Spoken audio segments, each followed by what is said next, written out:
Siempre nos han enseñado que nuestras casas son fortalezas, el único lugar en el mundo donde cerramos la puerta y el peligro de la calle se queda afuera. Pero la verdad es que las paredes de un hogar guardan silencios que no podemos controlar, y a veces lo que dejamos entrar sin darnos cuenta no tiene intenciones humanas. El verdadero horror no avisa con ruidos fuertes, se mete despacio en tu rutina hasta que ya es demasiado tarde. Bienvenidos una vez más al canal. Les agradezco mucho que estén aquí para escuchar este nuevo relato. Si valoran este tipo de experiencias directas y crudas, les pido que dejen su me gusta y se suscriban para seguir apoyando el contenido que subimos semana tras semana. La historia de hoy la encontré revisando un hilo de Reddit en una captura de pantalla que me pasaron hace poco.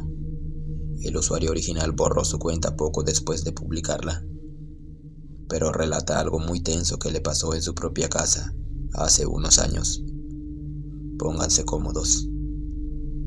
En el año 2009, yo tenía 20 años y me consideraba la persona más incrédula del mundo.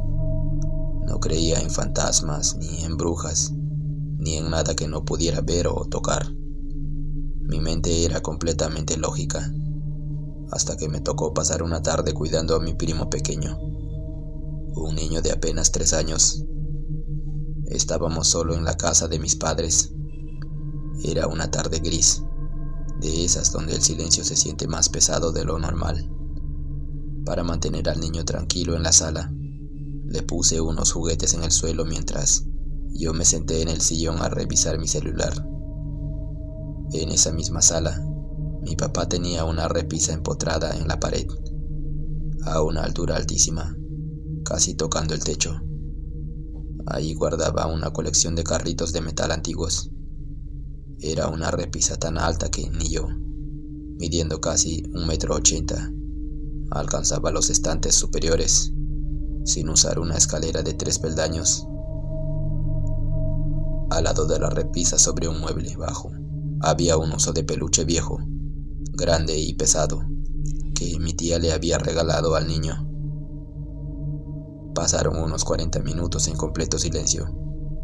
Yo estaba tan concentrado en mi teléfono que solo escuchaba el sonido de la respiración del niño y sus balbuceos. En ningún momento escuché pasos, ni el crujido de la madera, ni el ruido de una silla arrastrándose. Nada, absolutamente nada. De un momento a otro, levanté la mirada para estirar el cuello y me quedé frío. Mi primo estaba sentado en medio de la alfombra, rodeado por los carritos de metal de la repisa de mi papá.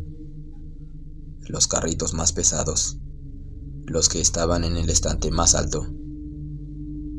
El corazón me dio un vuelco. Me paré del sillón de inmediato y miré la repisa.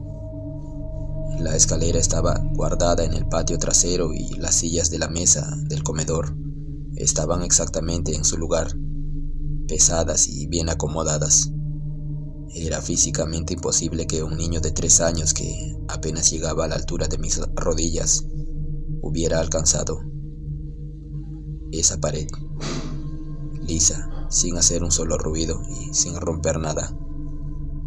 Me agaché frente a él, tratando de mantener la voz calmada para no asustarlo, y le pregunté quién le había bajado los carritos. El niño ni siquiera parpadeó. Dejó rodar uno de los juguetes, levantó su mano derecha y señaló con el dedo índice hacia el rincón donde estaba el oso de peluche.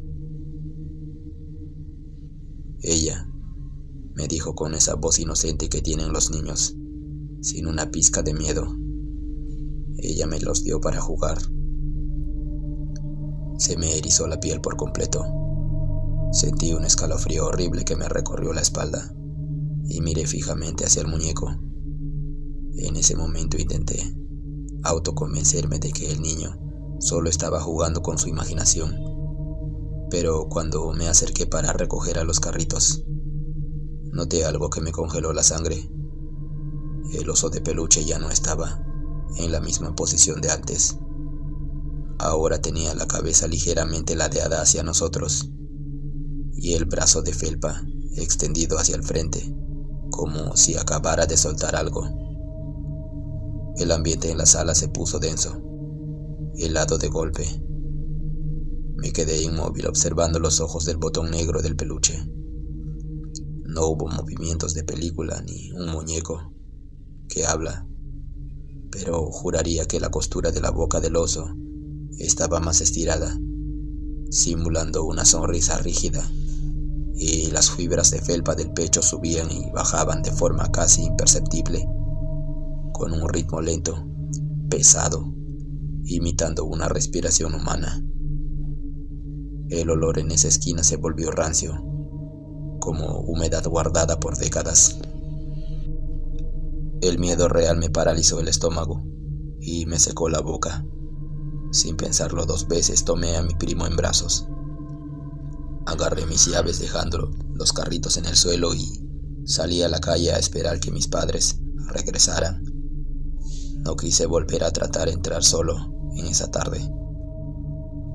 Cuando mis tíos llegaron por el niño, esa noche, les conté lo que había pasado de la manera más calmada posible, pero lógicamente pensaron que era una exageración mía debido al cansancio. Sin embargo, las cosas con mi primo se empezaron a quebrar esa misma semana. En su casa, el niño dejó de jugar con sus otros juguetes. Pasaba horas sentado en el piso de su habitación, de espaldas en la puerta, murmurando en voz baja. Cuando mi tía entraba a dejarle la cena, lo encontraba compartiendo su comida, poniendo pequeños pedazos de pan frente al oso de peluche, que siempre amanecía sentado en su cama. El verdadero quiebre ocurrió una madrugada cuando mis tíos se despertaron por un llanto ahogado. Al entrar al cuarto, vieron al niño, arrodillado en una esquina, temblando de frío, con las encías sangrando porque se estaba frotando los dientes con una fuerza desmedida. Cuando le preguntaron qué le pasaba, el niño, con los ojos desorbitados por el sueño, solo alcanzó a decir que ella se enojaba si él no le prestaba sus carritos. Preocupados por su salud, mis tíos decidieron deshacerse del oso de inmediato. Lo metieron en una bolsa negra y lo tiraron al camión de la basura, pensando que cortarían el problema de raíz. Pero al día siguiente, el horror se volvió insoportable. Mi primo no lloró por el peluche, simplemente se quedó sentado en la sala, mirando la repisa vacía. A mitad de la tarde, mi tía escuchó un golpe seco en el piso de arriba. Al subir, encontró 3 de los carritos de metal tirados en el centro del pasillo, helado, alineados en una fila perfecta. El oso ya no estaba, pero la presencia se había quedado en la estructura de la casa, arraigada a los objetos. Al ver que la situación médica y psicológica del niño empeoraba y que los analgésicos no calmaban sus terrores nocturnos, mi familia no tuvo otra opción.